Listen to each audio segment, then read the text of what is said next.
Hello and welcome back to TD School. In the previous episode, we reviewed some of the benefits of sanctioning your event. Today, we're going deeper into the types and benefits of PDGA sanctioning.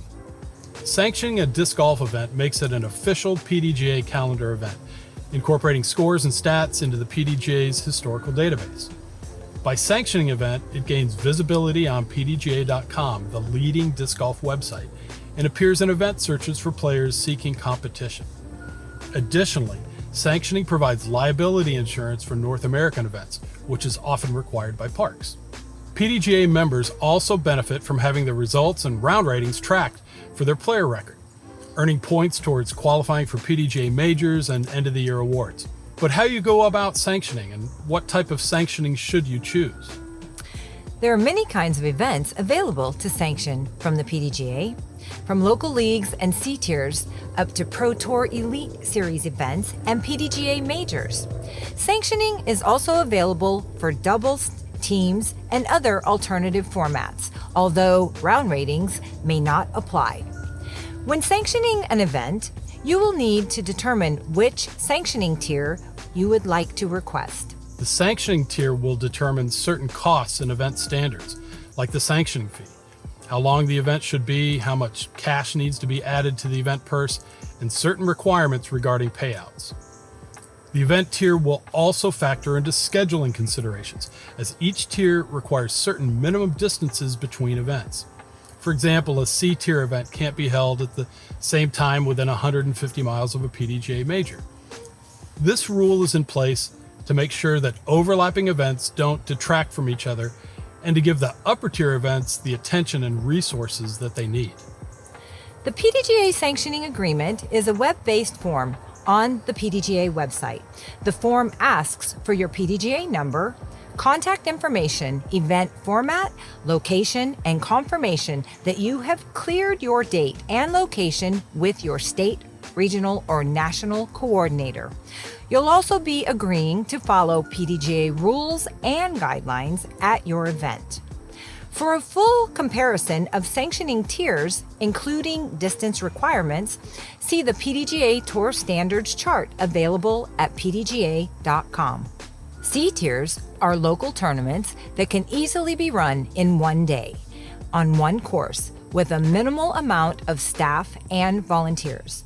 But they certainly do not have to be small or simple.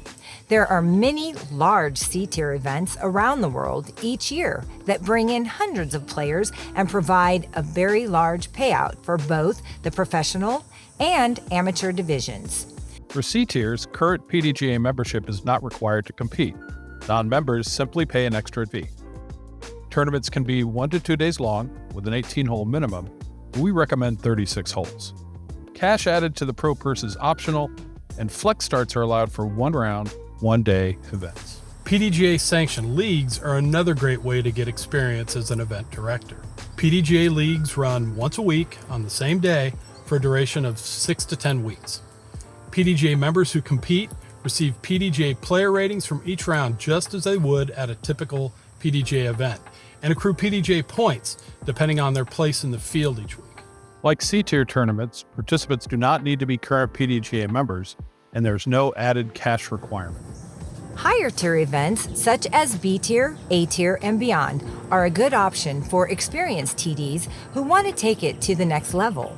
These events are longer in duration and require more added cash, as well as current PDGA memberships to participate. Some long-running events like the Las Vegas Challenge, Santa Cruz Masters Cup, and Ledgestone Insurance Open have progressed through all the tiers from C tiers all the way through Elite Series events on the Pro Tour. In these cases, the TDs and their teams learned from their experiences, adding key skills along the way and progressing step by step. To summarize, if you're just starting out, we would recommend C tiers and leagues, as they require less resources and initial funding.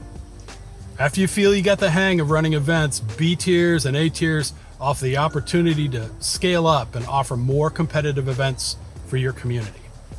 So now you've decided on where, what format, and what level your event will be. In the next episode, we'll go over event resources and volunteers.